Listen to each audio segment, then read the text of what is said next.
Olá, pessoal. Sejam muito bem-vindos a mais uma edição do nosso podcast Do Lado de Cá, feito aqui no Estúdio Hall, na sede do Sindibancários do centro de Porto Alegre. Estamos toda semana aqui, eu e meu parceiro Juremir Machado da Silva. Tudo bem, professor? Ótimo, agora que o Javier Milei assumiu na Argentina, tudo vai melhorar. Agora tudo melhora, né? Não tenha dúvida alguma, né? Agora vai. Mas os caras lá brigam, mas tu vê que teve a passagem da faixa, tudo, né? Tava lá sim. o presidente passando pro Milei e tal. E o Bolsonaro queria sair na foto. Tentou, né? Parece que não rolou. Mas Furão, queria sair tentou na foto. sair na foto. Não deixaram. Que mico, hein? É, mais um, né?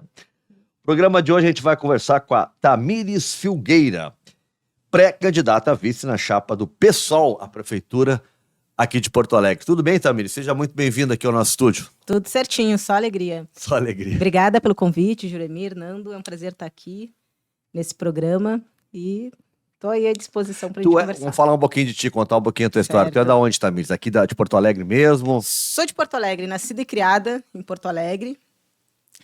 Eu me criei num bairro onde a minha família morou mais de 70 anos, nesse bairro. E onde tinha muitas famílias negras, né, famílias pobres, trabalhadoras, só que o bairro foi mudando sua estrutura, né, com o passar do tempo. Vocês devem conhecer o bairro, que não é um bairro muito perto do centro de Porto Alegre, o bairro Jardim Botânico. Eu morei no Jardim Botânico. Morou no Jardim Botânico? Olha só, fomos...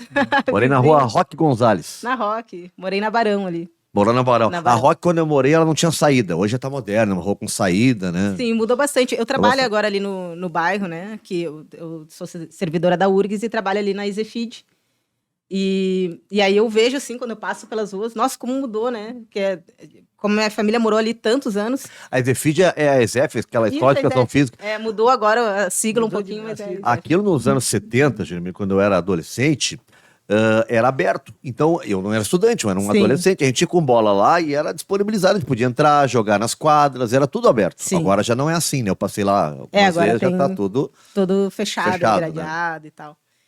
Então eu morei nesse bairro, né? A minha família acompanhou toda essa mudança, né? Que teve uma mudança estrutural grande, começaram a se construir prédios, né? Foi um shopping para lá.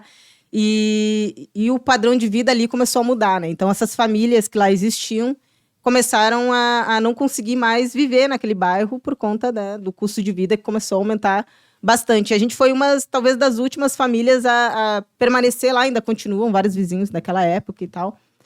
E aí, eu passei toda a minha infância, adolescência, estudei lá no bairro, na escola, né, do bairro, no Teachable, uma escola de ensino fundamental. Depois fui para a escola... pro Otávio de Souza. Otávio de Souza. Só que lá eu fiquei pouco tempo, né? Porque aí... Que tinha chamado de segundo grau, que hoje é o ensino médio, né? Exato. Mas aí, assim, eu fiquei pouco tempo naquela escola, porque aí faz parte aí de como eu entrei na política, né? E de como a política mudou minha vida. Porque naquele bairro, depois dessa transformação, a gente começou a passar situações muito ruins, assim, difíceis, né?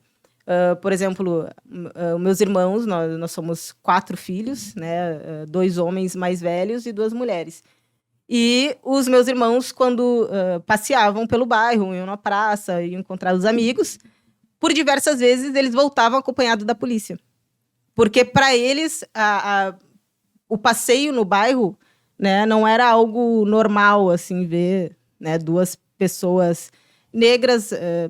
filhos de trabalhadores passearem por ali. Então, por diversas vezes, eles eram vistos como suspeitos e não como moradores do bairro. Então, começou a mudar, né, várias relações ali por conta dessa mudança, né? E uma delas, o que fez eu mudar de escola, eu fiquei pouco tempo no Otávio de Souza, que eu fui para o Julinho depois, lá em 2004. Eu fui no Julinho, que foi por conta de eu ser uma das poucas estudantes negras também, e eu ter sido alvo de várias situações, xingamentos racistas. Ou seja, no Jardim Botânico havia muito racismo. Para nossa família, sim.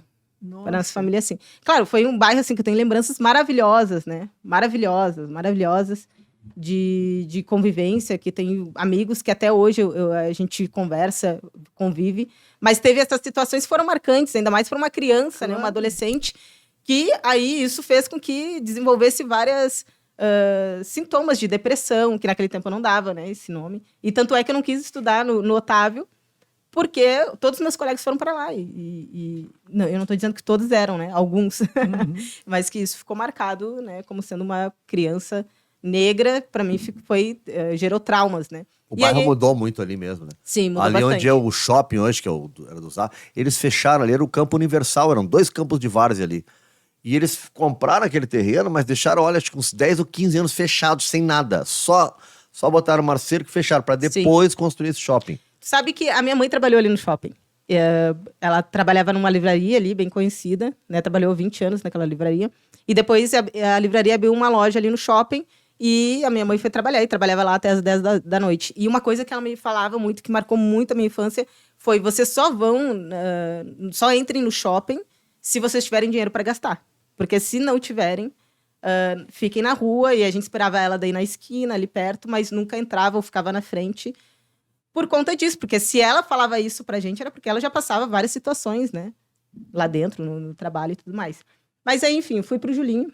E aí, lá no Julinho, foi, vamos dizer assim, um momento de uma mudança radical na minha vida, porque foi quando eu comecei a ter uma convivência ali com a política, né? Com o movimento estudantil. Eu fiz parte do Grêmio Estudantil. Minha primeira chapa, eu concorri no primeiro ano já de Julinho. Inclusive com uma convidada que já veio aqui, com a Juliane Furno.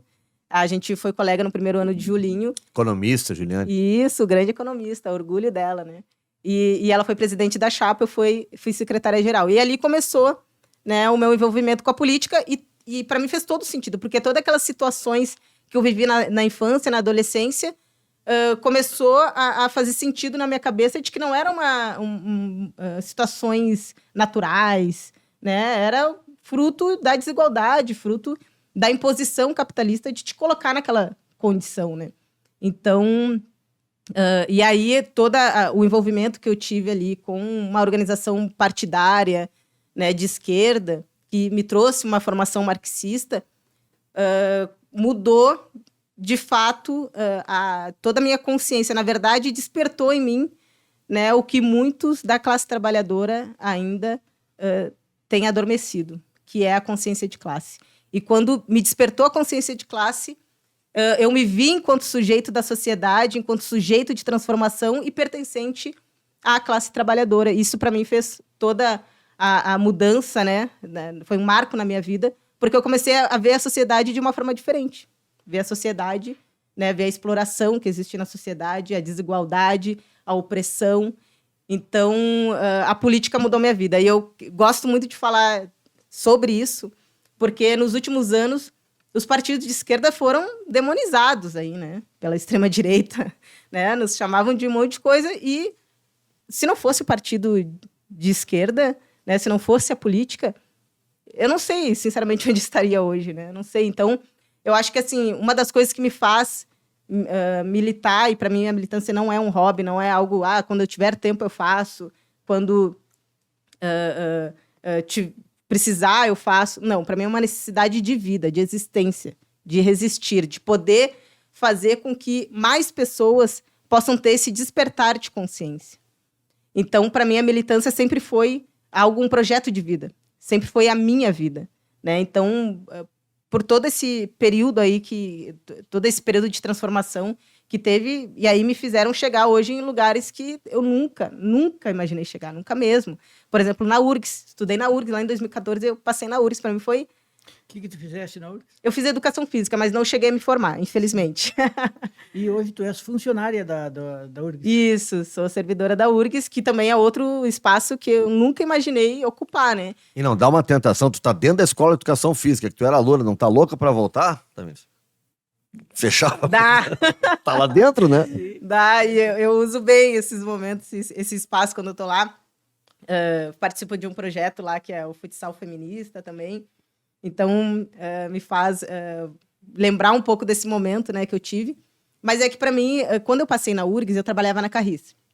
E a Carris tinha horários, assim, né, que era impossível eu reservar um horário para estudar. Então, o estudo, eu sempre precisei trabalhar, né, obviamente. Então, o estudo sempre foi, assim, algo que, se der, deu, se não der, beleza. E aí, quando eu fiquei grávida, que eu também fiquei grávida nesse período, daí eu falei, bom, não tem para onde correr, eu vou ter que continuar a trabalhar, agora vou ser mãe, né? E o estudo vai ter que ficar para uma outra hora. Depois eu me formei num outro curso, mas numa faculdade EAD, e com toda a precariedade que tem, né? O ensino EAD.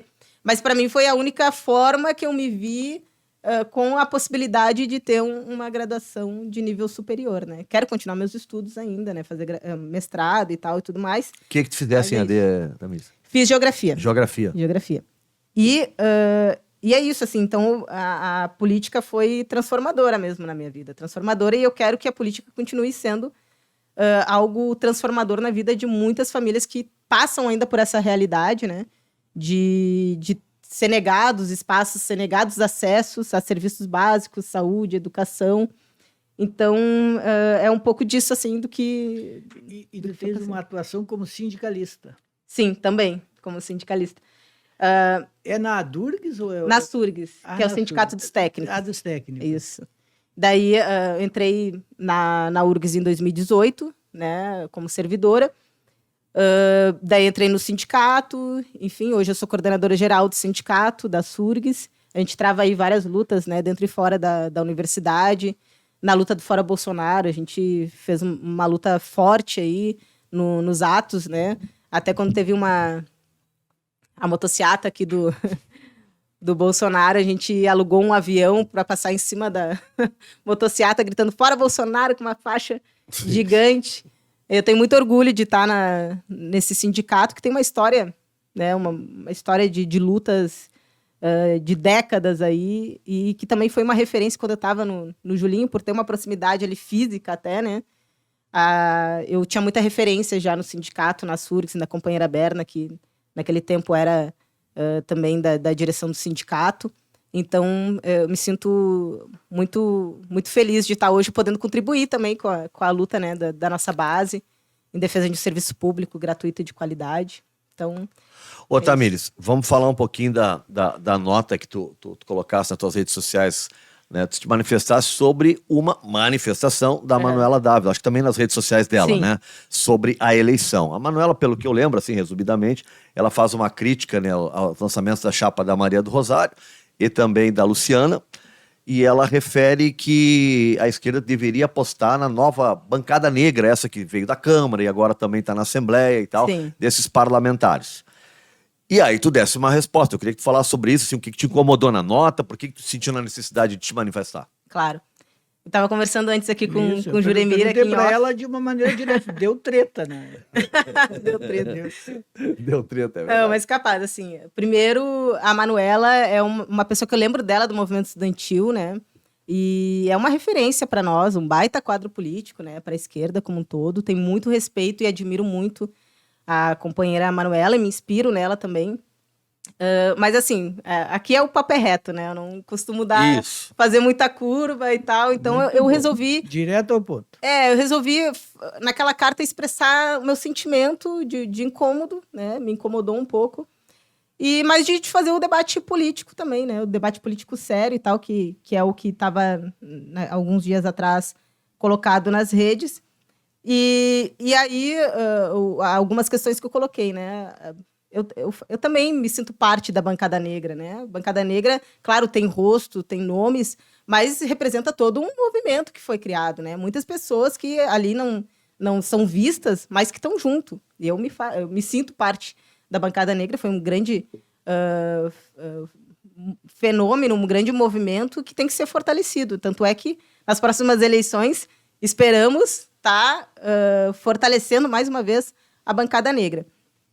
Mas ali eu coloco a questão de que a gente não pode considerar apenas as pessoas negras se elas estão ou não no parlamento, né? Então é um pouco desse debate que eu faço e também um pouco de defesa da lógica que o PSOL, né, vem aplicando, que é de renovação na política, né? Então o PSOL tem vários quadros e foi um momento de debate onde o PSOL escolheu renovar mais uma vez, né, essa gama de quadros aí que tem disposição de estar nessa disputa eleitoral, né? Isso não quer dizer que E aí é um pouco disso que a gente coloca, que a gente atua em várias frentes, né?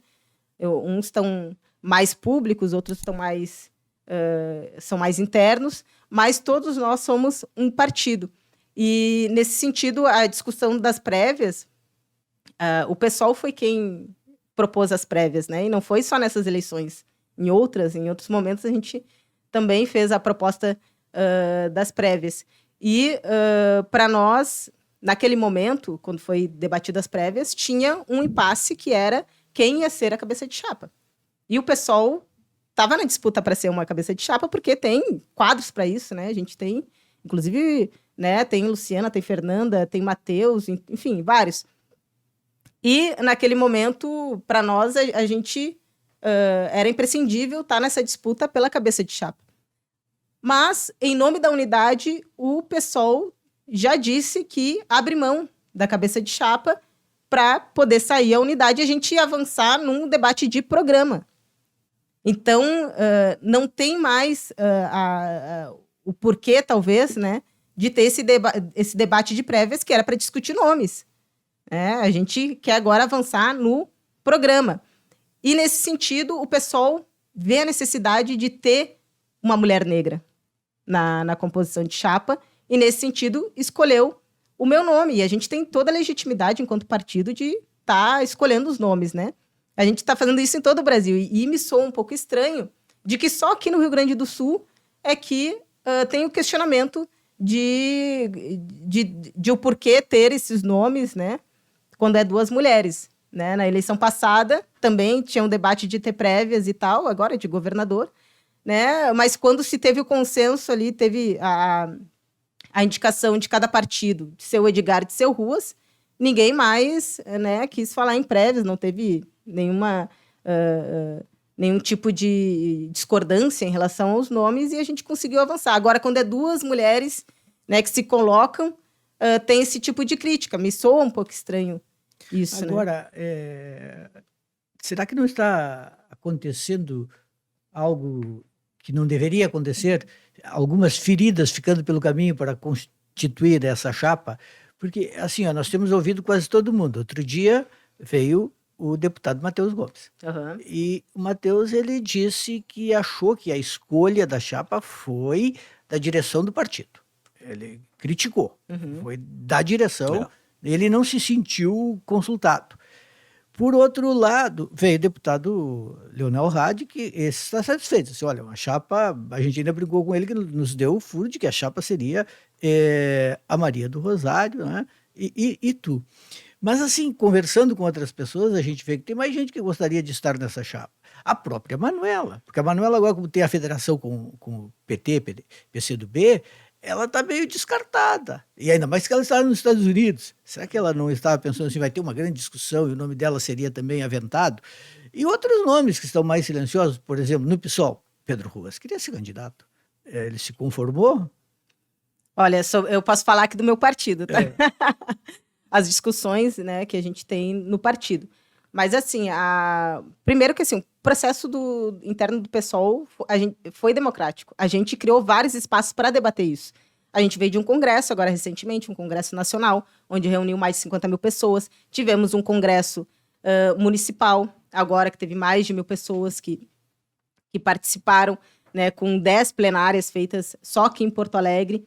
Então, assim, espaços teve, né? Inclusive no congresso agora dia 3, congresso municipal, também o foco foi discutir tática eleitoral, discutir nomes, programa. Então, foi um espaço muito importante, muito rico, mas que, infelizmente, nem sequer né, apareceu o companheiro Matheus, sendo que ele é um companheiro que eu tenho, né, muito admiração também, um baita deputado estadual, e eu tenho certeza que vai estar junto nas eleições com a gente, né, fazendo muita campanha.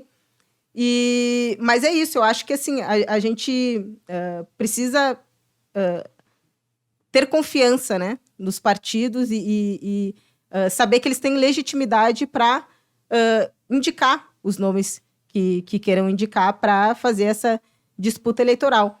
E a gente quer agora avançar no programa, né? A gente acha que Porto Alegre tem várias demandas aí e que são importantes que a gente precisa estar desenvolvendo, né? Depois que a gente fez todo esse debate, né, no partido, teve uma aceitação muito grande, né? Porque as pessoas pensam assim, não, tem que ter mulher mesmo para mudar de fato, né? A gente nunca teve uma mulher prefeita, então vamos tentar mudar, né, essa realidade. E eu fico muito feliz de que o meu nome e o da Luciana, eles foram aprovados com 80%, né, do Congresso, 80% dos delegados votaram a favor do meu nome e da Luciana. E também a gente está tendo apoio de toda a bancada, né, do pessoal na Câmara, inclusive o Pedro Ruas, né, grande companheiro, está nos apoiando. A Karen, que foi a vereadora mais votada, né, e está também apoiando, e ela disse que não gostaria de colocar o seu nome à disposição para a prefeitura, porque é isso, ela entende que também tem que ter, na Câmara de Vereadores, tem que ter um espaço forte ali de apoio, né, à Sim, é um espaço que foi conquistado, de repente ela sai, né, e aquele espaço pode ser perdido, então tentar, né, manter pelo menos a base na Câmara de Vereadores, Tamir, seria isso, né? É isso aí. Tu vê chance ainda, Tamir, com nomes já lançados, ou esse é o normal? Primeiro lança os nomes, depois senta para tentar fazer uma união de esquerdas. No primeiro turno, há a possibilidade de ter um nome assim mais alinhado à esquerda, assim, juntando mais pessoal, PT, PCdoB, quem sabe até o PDT. Há essa possibilidade, ou isso talvez só no segundo turno? Olha, a gente está se esforçando para sair unidade com o PT, né? Eu acho que isso vai avançar agora nos próximos dias, esperamos, né? E com o PDT, assim, talvez seja mais difícil, né? Por conta das... talvez o nosso programa seja um pouco diferentes, né? Então, o pessoal quer avançar no programa com o PT para poder, de fato, fechar a chapa, né? Enquanto aos nomes, o pessoal não pensa em recuar nos nomes, né?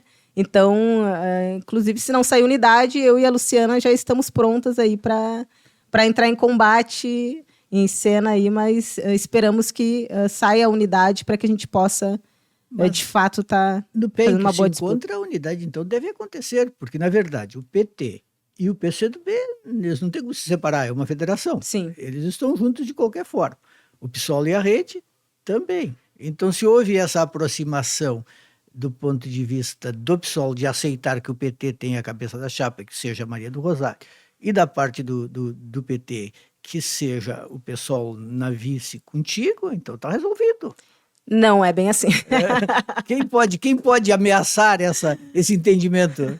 Não, o PDT não vai acabar no Juremir já lançou umas 4 chapas aqui. Toda semana ele está resolvendo o negócio. Mas eles estão nos dando informações que estão mostrando que a coisa está avançando até mais rápido do que nós imaginávamos. Porque quem pode ameaçar o que a Manuela vai fazer? Vai dizer assim, então o PCdoB sai da federação? Mas não pode. Não, ele não tem, fecha, não né? Tem. Aí vai ficar olhando o jogo acontecer. Assim, nós do PSOL, a gente está fechado com o nome. Agora, né, se o PT tem possibilidade de mudar, acredito que não também. A companheira Maria do Rosário, né, uma grande companheira, deputada federal, né, que faz um trabalho incrível. Então, assim, a gente está pronto, né? Se fechar a unidade, vai ser indicado o meu nome. A companheira Luciana já disse que abre mão, né, que quer indicar o meu nome e vê a necessidade de ter uma mulher negra. PT não indicou vice, né? Não indicou. Não, só a Maria do Rosário. E aí, assim, eu quero só colocar o seguinte, que não é qualquer mulher, né? A gente não defende ser chapa de mulher por ser mulher. Não, tem que ser mulher que defenda um programa de esquerda, um programa para os trabalhadores, né? Um programa para o nosso povo. Então, nesse sentido que eu reivindico o nome dessas 3 mulheres que estão polemizando, né? Que está uma polêmica aí sobre os nomes, que é eu, Luciana, e Maria do Rosário. Então, a nossa proposta aí é que sejam mulheres combativas, né?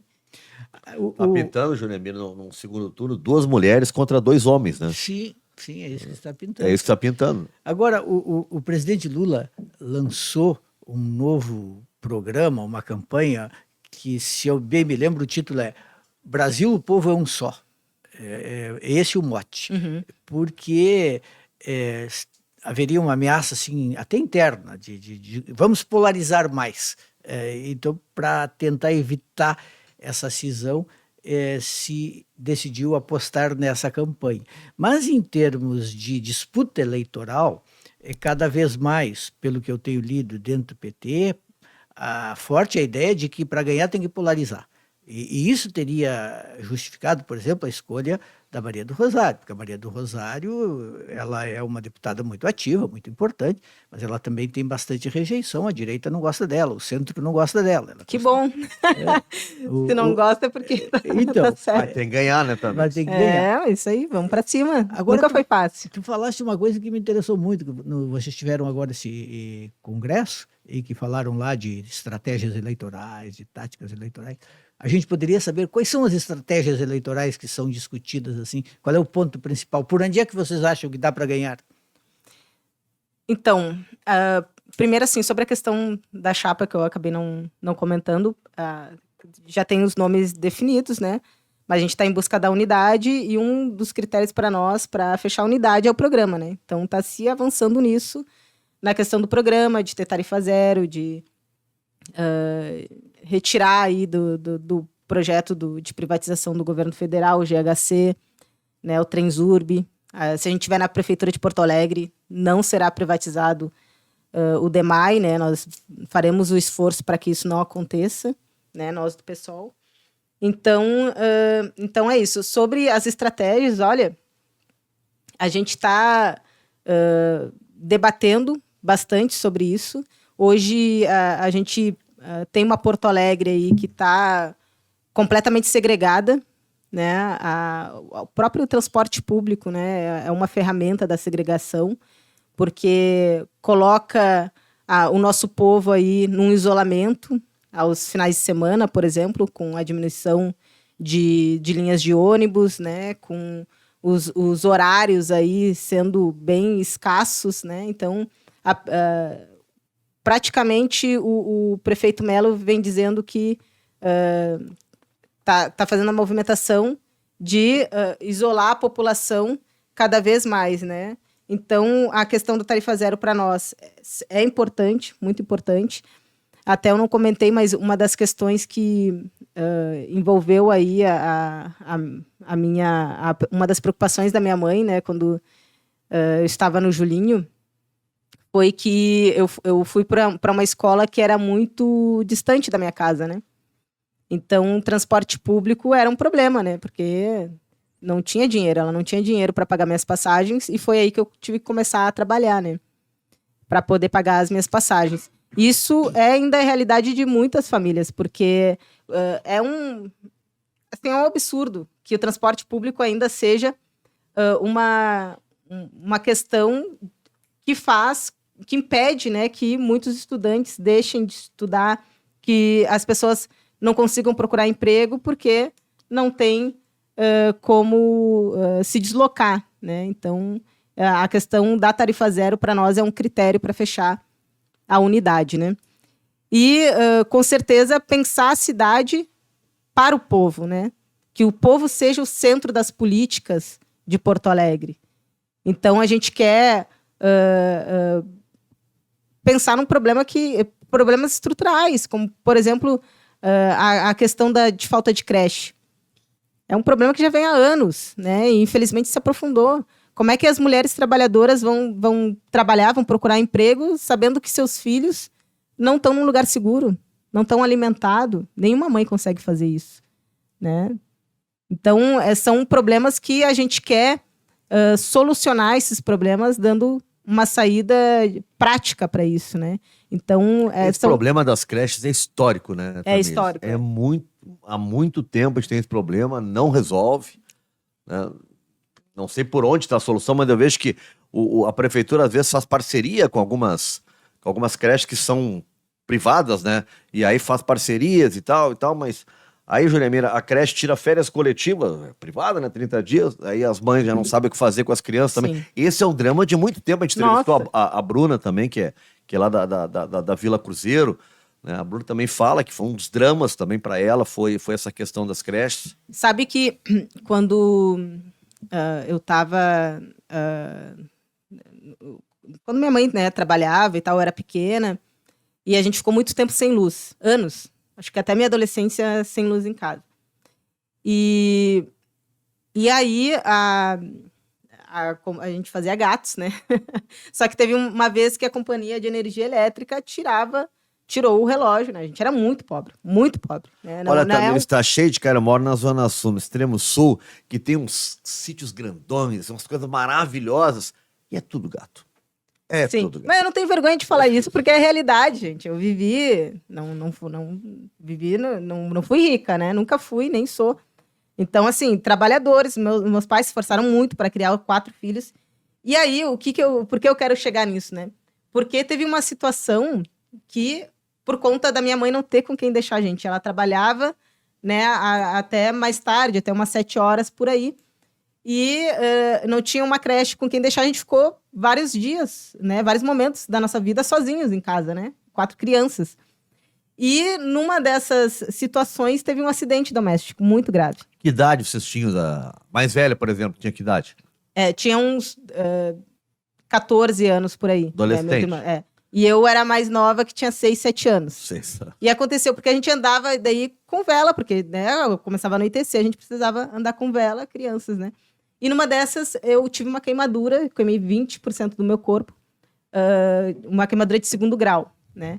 E para tu ver como a falta de acessos a serviços básicos, como creche é um serviço básico, né? A falta de condição de moradia das famílias podem fazer com que aconteçam situações violentas como essa. Isso ficou um trauma para toda a minha família, principalmente para mim, né? Que não é algo fácil de falar, né? Então, tudo isso é fruto da desigualdade que o nosso país vive, né? E nesse sentido, então, é muito importante que a gente olhe para essas famílias. A gente olhe para essas famílias e possa fazer com que a gente consiga dar as condições mínimas. Vai ser de um dia para o outro? Não. Vai ser com muito trabalho e, principalmente, com a movimentação do povo para que a gente possa, de fato, ter essa melhora, né? Dar dignidade para o povo. Acho que isso é fundamental, né? Então, ter o que comer, ter onde morar, né? Poder pagar a sua conta de luz, de água, poder ter direito ao lazer, à cultura, não deve ser um privilégio. Não deve ser privilégio de algumas famílias. Todos têm que ter, né? Mas, em especial, o povo trabalhador, né? Então, é nesse sentido que a gente quer trazer um programa voltado para o povo de Porto Alegre e fazer com que Porto Alegre também volte a ser uma cidade onde debata, né, as questões nacionais, né, questões internacionais. Então, Porto Alegre sempre foi uma cidade viva, né? O Fórum Social Mundial aconteceu por muitos anos aqui, né? Vieram vários presidentes aqui quando tinha Fórum Social Mundial, várias lideranças políticas. Então, Porto Alegre sempre foi esse espaço político de construção coletiva que foi uma referência. Hoje, infelizmente, não é mais, né? Porque está com um projeto totalmente atravessado aí que vai contra o povo. Então, a gente quer fazer com que Porto Alegre volte a ser um centro de debate político, né? Então, para, de fato, melhorar a vida do povo, né? E essa vai ser a tua primeira disputa eleitoral? Ou já tinhas concorrido antes? Então, como candidata, eu fiz parte de uma candidatura coletiva em 2020. E em 2022, eu fui candidata a deputada federal. Então, mas assim, sempre tive ali, né, desde o movimento estudantil, participei de várias eleições, né, então, mas como candidata mesmo, sendo a cara do projeto, foi nessas duas ocasiões. Isso. E qual é, assim, o ponto principal que vocês pretendem atacar? A administração do Sebastião Melo tem sido muito criticada, tem inúmeros elementos aí que são considerados importantes, vulnerabilidades, problemas, todo tipo de coisa. Agora, o que é o principal? Por onde é que começa para tentar desconstruir a gestão do Sebastião Melo? Pois é, Juremir, não tem um ponto principal, não tem como começar com uma coisa, né? Porque são várias coisas, né? a gestão do Melo foi muito ruim pro povo. Agora mesmo a gente estava conversando, né? Questão do transporte, privatização da Carris, né? A Carris, trabalhei alguns anos lá na Carris, fui cipeira na Carris. E... Foi o que, Tamires? Fui cipeira. Desculpa a ignorância de quem não trabalhou nunca na Carris. O que é cipeira? Cipeira é quem faz parte ali da comissão que cuida da saúde do trabalhador, né? Quem é da prevenção. CIPA? Isso, da CIPA, Tá. cipeira. Não sabia. A CIPA eu conheço, mas cipeira eu não me liguei. Cipeira. Desculpa, Tamires. Lá na Guaíba, toda hora tinha alguém concorrendo. Toda hora tinha alguém correndo pra CIPA. Pra CIPA. Então, assim, ali a Carris, além de ser uma empresa, né, que é tão importante, né, do transporte público, tem uma história, né, gente? 150 anos a gente não acha em qualquer empresa pública aí, né? Então, a Carris tem muita história, né? Dom Pedro II foi quem fundou a Carris, então... ele não está só vendendo uma empresa. O Sebastião jogou toda essa história. Exatamente. Ele não está vendendo só uma empresa, ele está vendendo a história de Porto Alegre e do povo gaúcho. Entende? Então, é muito ruim a privatização e a gente, se tiver alguma possibilidade de reverter essa privatização, com certeza a gente vai fazer, porque é importante aí que a gente fortaleça o serviço público e não venda o serviço público, né? Não privatize.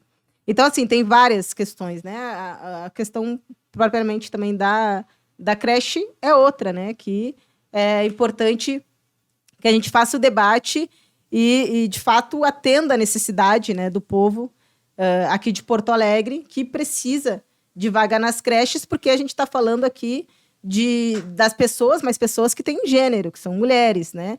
Que... na sua maioria, são mulheres negras e pobres. Então, a gente precisa dar minimamente essa tranquilidade para que as mulheres possam trabalhar e estudar de uma forma que deveria tranquila. ser um tema, porque nenhuma mulher faz filho sozinho, né? Tem pai e tem mãe, né? Mas a gente fala em creche, a gente só fala nas mulheres, né? Exatamente. Porque tem um dado impressionante. O Brasil tem, eu estava vendo aqui, 48% das famílias brasileiras são chefiadas só por mulheres. Aí depois do restante tem o casal, homem e mulher e tal, mas aquelas que são chefiadas só por mulheres. E desses 48% chefiados só por mulheres, 62% são mulheres negras. Né? Então é um dado... Bom, resumindo, as mulheres negras são aquelas mães solos, né, que sozinha mais chefiam famílias do Brasil. Exatamente. E não só, eu acho que esse dado aí ele é importante, mas mesmo as famílias que têm pai e mãe, as mulheres acabam ficando com a responsabilidade, né, de cuidar dos filhos, né, de fazer as tarefas domésticas. Então, a gente precisa ter o cuidado, Porto Alegre precisa ter o cuidado com as mulheres, né? Então, acho que melhor, mais do que ter o cuidado, ter duas mulheres prefeitas, né, de Porto Alegre, sendo prefeita ou vice, é algo importante aí que precisa ter uma identificação, né, com as situações. Eu acho que as mulheres representam bem isso, de poder se colocar no lugar de outras mulheres, né, entender o que elas estão falando e poder dar, de fato, o olhar merecido para essas situações, né?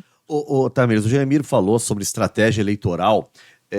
Vocês acham que o debate nacional vai estar no nosso debate aqui? Tipo, o Melo é do Bolsonaro, o Lula representa... O Lula, por exemplo, deverá vir aqui, já que o Lula ganhou em Porto Alegre, nós estamos falando em Porto Alegre, o Adão Preto ganhou em Porto Alegre. O Edgar? Não, o Adão Preto é o pai. O Edgar ganhou em Porto Alegre. Né? O cara revela a idade quando fala isso. Isso aí. O Edgar ganhou em Porto Alegre, né? O Lula ganhou em Porto Alegre, quer dizer... Então, há uma representatividade, apesar da nossa Câmara de Vereadores, mas há uma representatividade que foi forte na última eleição, com vitória nos candidatos a governador, eu estou falando, em Porto Alegre. Então, acho que esse debate nacional, direita, esquerda, Lula, Bolsonaro, vai estar em discussão. É bom como estratégia eleitoral? Eu acho que é uma necessidade, né? Porque aqui o Melo representa a direita. Ele representa o bolsonarismo, o Melo. Então, não vai ter como fugir desse debate. Né? A gente sabe que a gente teve uma vitória gigantesca. O pessoal apoiou o Lula no primeiro e no segundo turno. E foi importantíssimo porque o momento que a gente está vivendo no país, se continuasse esse projeto de país, ia ser uma tragédia, né? E principalmente quem ia sofrer é a população como um todo, mas em especial a população, né, preta, indígena e pobre do país, né? Então, a vitória que a gente teve nas urnas, ela foi fundamental. Mas o bolsonarismo ainda continua aqui no país, né? Isso a gente não tem como negar. Então, essa disputa de projeto, ela vai se aparecer através dos partidos, né? Então, a gente precisa... Esse vai ser um debate que vai ser quase que natural se fazer, né? Porque o Mello apoiou, né, um projeto na eleição passada. E a gente precisa estar colocando isso, né? Qual é o projeto que a gente quer para Porto Alegre? É o mesmo que o do governo Bolsonaro? É a continuação do Mello? Então, isso vai ser um debate que acredito que não vai dar para sair. E a gente vai se colocar, né, em defesa da democracia, mais uma vez, né, em defesa do povo, dos interesses do povo. Então, eu acho que isso é algo que será feito, né? Para ganhar a eleição, tem que conseguir uma parte de eleitores que não são eleitores de esquerda. Só com os votos da esquerda, PT, PSOL, PCdoB, é quase impossível de ganhar. Tem que conseguir pegar um pedaço ali do chamado eleitor volátil, aquele eleitor que não é partidário, que oscila de acordo com as propostas dos candidatos, mas também daquele eleitor, digamos assim, de centro-esquerda, uma parte aí do eleitorado, claro, do PDT, mas o PDT tem uma parte mais à direita, uma parte mais à esquerda, e aí precisa apresentar argumentos que sensibilizem essa parte, inclusive porque Porto Alegre está há quantos anos com o pessoal aí do MDB, e tem mais de 20 anos que é controlada por esse grupo. Então tem que conseguir uma estratégia que sensibilize essa parte da população que pode mudar o voto. Vocês têm discutido isso? Porque, assim, eu tenho admiração por todos aí que são candidatos. Acho que são pessoas muito competentes que estão na disputa, inclusive a deputada Maria do Rosário. Agora, a discussão que se estabelece é outra, é saber assim, é competitivo diante da necessidade de ter que pegar uma parte de um eleitorado que não é um eleitorado de esquerda? Olha, a gente, quando entra para disputa, né, muita coisa pode mudar no decorrer do caminho, né? E a gente quer agregar, quer mover a militância, todos que têm acordo com o projeto, que quer uma mudança radical de vida, uma mudança que seja de fato feita, né? Que a gente não quer mais discurso mais do mesmo, né? Vamos fazer, mas daí chega lá na hora, não faz. E eu acho que todos aqueles e aquelas que têm acordo, né, de ter uma mudança radical na vida do povo porto-alegrense serão bem-vindos para estar junto na campanha, né? Então, a gente não vai abrir mão de defender os interesses do nosso povo. A questão das privatizações, para nós, é algo que é fundamental, né? Que a gente esteja defendendo com unhas e dentes o que é público, né? Não a privatização da redenção e dos espaços públicos, né? Tantas outras demandas aí que são feitas aí para o nosso povo. Então, assim, eu acho que esse eleitorado... Né, tem um case, desculpa te interromper, claro, mas tem um case de, posso chamar de incompetência, Jeremir, da Equatorial, assim, de privatização, que olha que é muito ruim. Isso pode ser usado, né? Olha, gente, tudo bem, vocês quiseram... Né? São Paulo também, recentemente, o apagão em São Paulo, né? Privatizaram Sim. também, né? Tudo bem, mas é nesses termos, dá para mostrar, né? Antes ficava na teoria, nós vamos privatizar e vai ser muito melhor. Agora tá bom. Serviço essencial, luz, foi privatizada. População melhorou. Hoje tem algo para mostrar, né? Sim. Não, mas já tem algo há bastante tempo aí. para mostrar de que a privatização não é o caminho. É que a CE é uma coisa...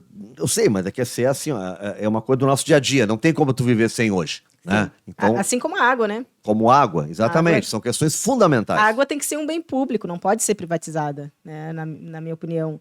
E a luz, a mesma coisa. A gente tem que manter esses serviços públicos. Porque tem, talvez, a ideia, né, de se privatizar vai melhorar. Mas já se provou por A mais B que a privatização não é sinônimo de melhora. Eu vou dar um exemplo para vocês, tá? Da importância do serviço público para a população. Durante a pandemia, vocês devem lembrar, né, o transporte público em Porto Alegre continuou suas atividades, teve um pouco de redução aí das linhas, mas as empresas privadas, elas não quiseram diálogo, né? Elas simplesmente recolheram seus carros e disseram, não, aqui não está mais dando lucro para mim, então o trabalhador que tem que chegar no trabalho, o estudante que tem que chegar na escola, pouco me importa, entende? Eu não estou recebendo, não estou tendo lucro, então que se exploda aí a população. E a Carris assumiu várias linhas, né? Então, o serviço público tem que estar...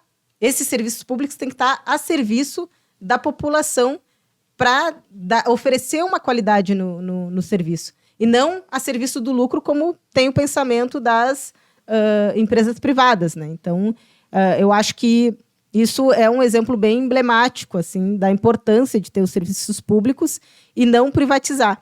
E tem tantos outros, né? Acho que a questão da saúde durante a pandemia deixou claro também isso, né, Tamires? Nossa! A importância do serviço público. E olha que com o governo, o Ministério da Saúde puxando contra. Mas é tão estruturada a rede que foi o que salvou muita gente, né? Com certeza. A URGS fez álcool gel, produziu álcool gel, armazenou as vacinas, né? Então, olha só o quanto o serviço público fez durante, né, esses períodos mais críticos, né? E a gente tem que continuar fortalecendo os serviços públicos para que a gente, nessas situações e em outras também, a gente consiga dar a resposta adequada aí para a população, né? Não deixar desamparada a população. Porque senão acaba que a gente vai fazer com que a população mais pobre ela não tenha acesso aos serviços públicos, né? Não tem acesso a serviços básicos, como saúde e educação, porque senão, se a gente privatizar tudo, daqui a pouco vão estar cobrando taxa para a gente ter o básico, né? Então, a gente precisa estar fortalecendo os serviços públicos. Agora, eu me lembrei de uma questão na pandemia. Eu faço parte do NEABI, que é o Núcleo de Estudos Africanos, Afro-Brasileiros e Indígenas da URGS. Eu divido a coordenação lá com o professor Alan Alves Brito, e a gente está na gestão desde 2020. E na pandemia, também uma questão que foi bem explícita, né? Que foi bem escancarada, que foi a questão da fome, né? Então, teve uma insegurança alimentar gigantesca, né? Mais da metade da população estava num processo de insegurança alimentar. E aqui em Porto Alegre, em especial os quilombos e as aldeias indígenas, estavam passando por momentos muito difíceis na pandemia, né? Sempre passaram, sempre foram excluídos de vários serviços. Mas, na pandemia, isso se aprofundou muito. E o NEABI da URGS, a gente fez uma campanha URGS contra a Fome, que arrecadou toneladas de alimentos através do drive-thrus, né? Depois a gente conseguiu também uma arrecadação financeira, onde a gente reverteu aí em compra de cestas básicas, e a gente conseguiu atender os quilombos de Porto Alegre e as aldeias indígenas e também algumas comunidades periféricas, né? Então, é muito importante, assim, de lembrar, né, da importância desses territórios aqui em Porto Alegre. Porto Alegre é a capital com mais quilombos urbanos do país, né? Então, teve o primeiro quilombo titulado do país, que é o quilombo da família Silva. E eu estou colocando esse debate porque hoje também a proximidade, né, que tem o governo Melo com as construtoras é ameaçador para esses territórios quilombolas, né? O que está acontecendo lá no Quilombo Qued, né? A própria isso fortalece também a ideia de que de ter outros movimentos, como o que aconteceu na família Lemos, né, que estão reivindicando ali o território da família Lemos. Então, a gente precisa fortalecer esses territórios aqui na cidade de Porto Alegre, porque a gente é uma referência também, né, de ter esses territórios quilombolas e indígenas. Então, a gente quer uma prefeitura que olhe também para os territórios quilombolas, para os territórios indígenas, que olhe para a periferia e coloque esses debates, essas pautas, essas demandas como centro das políticas da Prefeitura de Porto Alegre. Então, nesse sentido que a gente quer fazer com que Porto Alegre mude radicalmente, né? Mude radicalmente o seu foco e coloque o povo como sendo o centro dessas políticas. Quais serão os próximos passos agora na definição da chapa? Agora, fim de ano, Natal, Ano Novo e depois. Aí 2024, ano eleitoral. Claro, tem todas aquelas datas estabelecidas, né, convenção e tudo mais. Mas tem muita negociação ainda? Tem algumas coisas previstas? Tem muita negociação ainda pela frente, né? A gente ainda não avançou tudo que a gente gostaria, mas está avançando, né? Acho que pela unidade está tendo boas sinalizações, tanto do PT quanto do PSOL, né? E eu acho que vai ser possível avançar. Maria do Rosário e Luciana já sentaram para conversar, tomar um cafezinho? Café, acho que sim. Mas está avançando assim as negociações, né? Não tem nada público que eu poderia falar. Tem conversas com a Juliana Brizola? Da parte do PSOL que eu saiba, não. Não. Né? Da parte do PSOL. O pessoal não enxerga essa possibilidade de negociar com ela? Por que não tem? Não tem um porquê, assim. A gente está querendo avançar a unidade com o PT. Né? Se tiver possibilidade de avançar com o PDT, se tiver acordo com o programa, esse é o critério para nós. Se tiver acordo com o programa, podemos avançar na negociação né? Se tiver possibilidade de negociação com o PDT, mas se não tiver acordo com o programa, acho que vai cada um para o seu lado, né? Em princípio, vocês vislumbram alguma possibilidade de um programa comum? Ou as posições históricas são muito diferentes, não vale a pena perder tempo? Com o PDT? É. Então, esse debate não está dentro do partido ainda, sobre a questão de ter unidade com o PDT junto.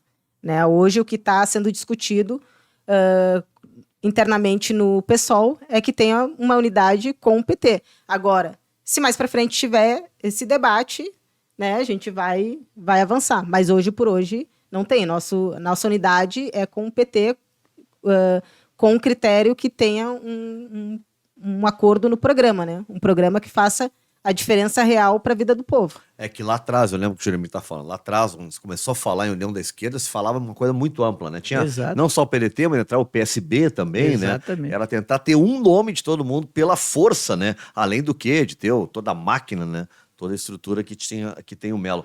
E o Melo trabalha muito, vai ser um debate. O Melo tem aquela figura do zelador da cidade.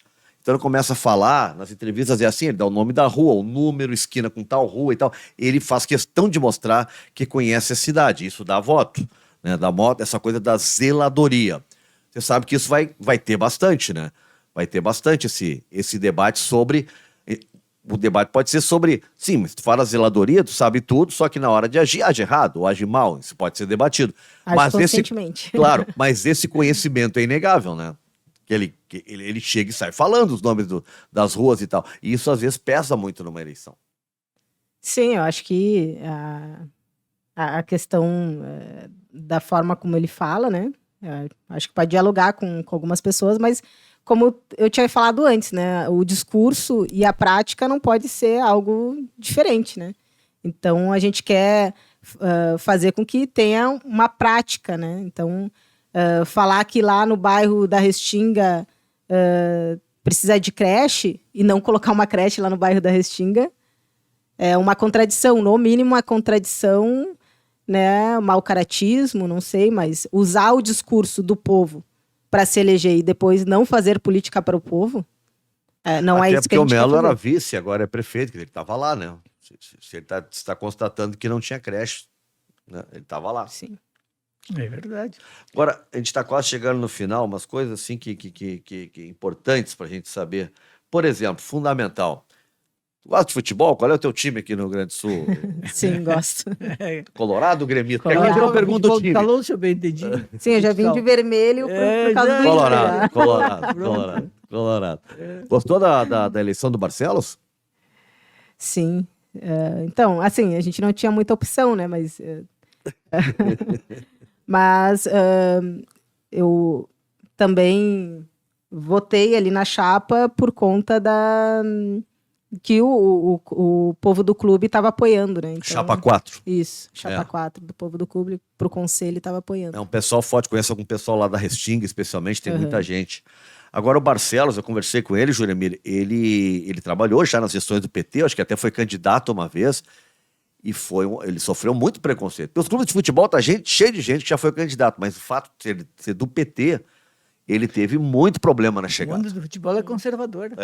Teve muito problema, sabe? Agora vai implantar a coisa partidária aqui dentro e tal, foi um problema. Né? E ele venceu isso, tanto que se reelegeu, né? O futebol é uma bolha, né? Então, imagino que seja complicado. Mas eu tô voltando, faz alguns anos assim que eu voltei a frequentar estádios e tal. O meu pai, ele foi sócio fundador do Parque Gigante. Então, ele passou o título para mim e eu agarrei. Tu é sócio, então? Sim. Chegasse a votar ou não? Sim, sim. Então, foi a maior eleição de um clube do Inter, mas nacional também. Quase 30 mil pessoas. Quase 30 mil. Exato. Isso foi uma coisa que pela primeira vez aconteceu na eleição da pandemia, que foi o uso da internet. Agora virou padrão, né? Isso é bom porque o cara pode ser sócio em qualquer lugar do mundo e se sente representado, né? Ele vai lá, pode votar, né? Eu acho que foi um avanço isso, né? Com certeza. E um outro assunto importantíssimo para quem é prefeito, até porque já teve um prefeito que tirou 100% da verba do carnaval. Tu gosta de carnaval? Acha que o público, no caso a prefeitura, tem que se envolver? Porque a prefeitura se envolve com questões culturais. Aí teve uma prefeitura que disse, isso aí, cultura não, carnaval não é isso. Qual é a tua ideia sobre o carnaval?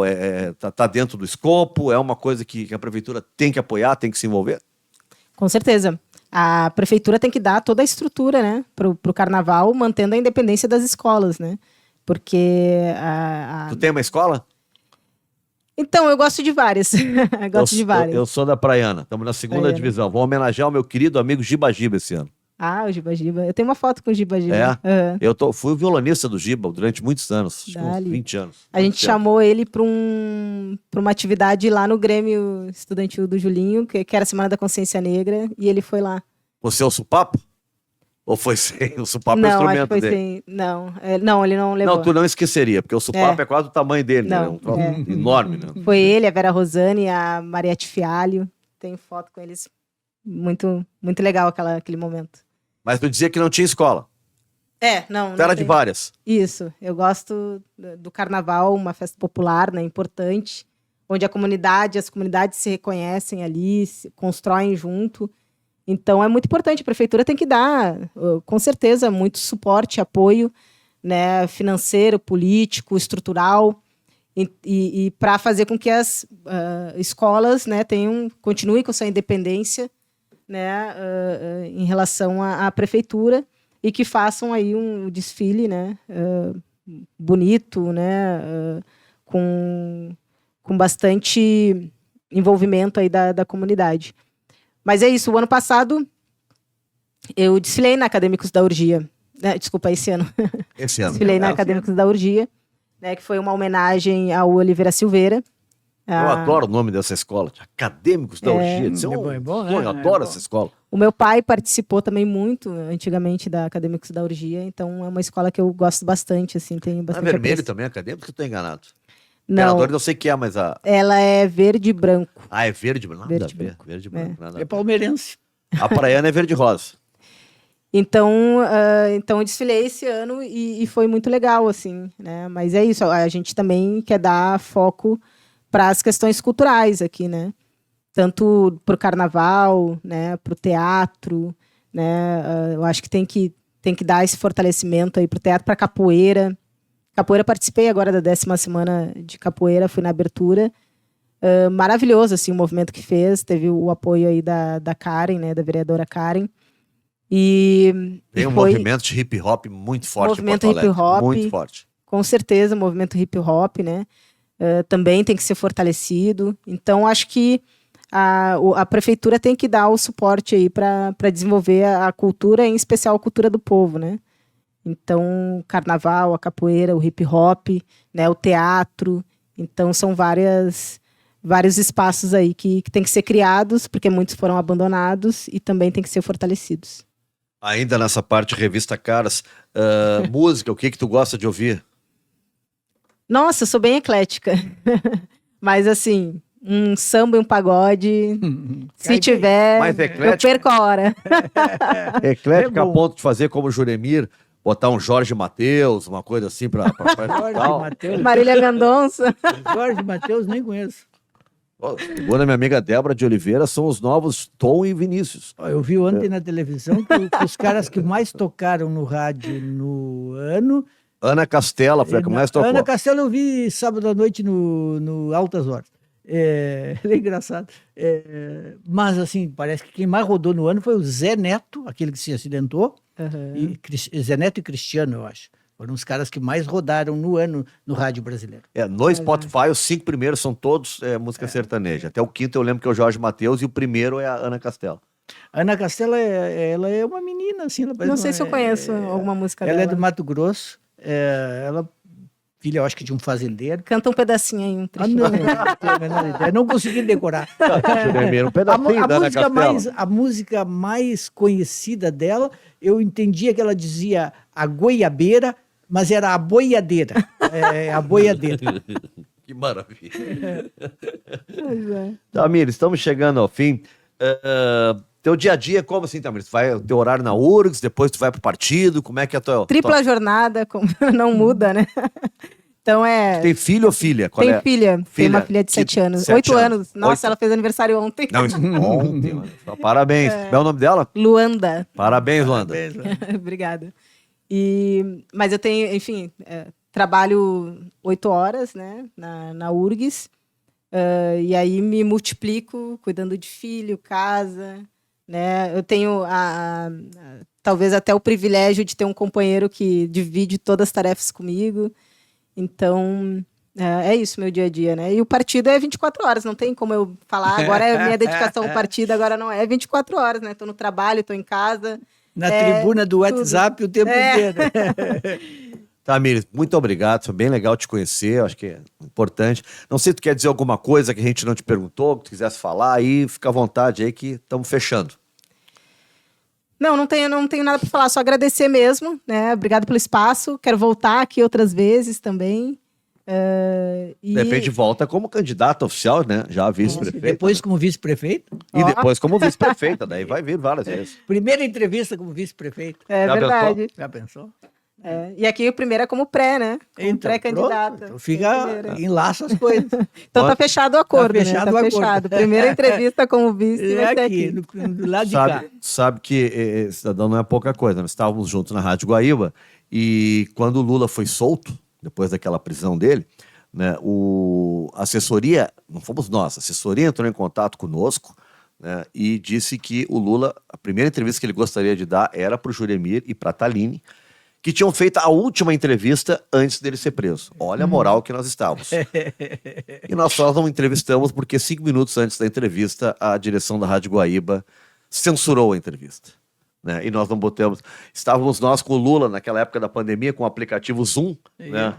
Presidente, aconteceu o seguinte, e dissemos a verdade, né? E até o pessoal foi bem digno, né? Nunca foram a público falar nada sobre Sim. isso e tal. Eu mesmo é que dei publicidade ao fato depois, mas o pessoal do PT e do Lula nunca deram publicidade a isso. Sim. Acho que até em consideração, né? O Juremir e a Thaline, que eles... Mas para nós foi uma honra, tu imagina, o cara sai da cadeia, o Brasil inteiro que eu ouvi ele. Eles nos chamam, né? Que na Rádio Guaíba com o Juremir e com a Thaline.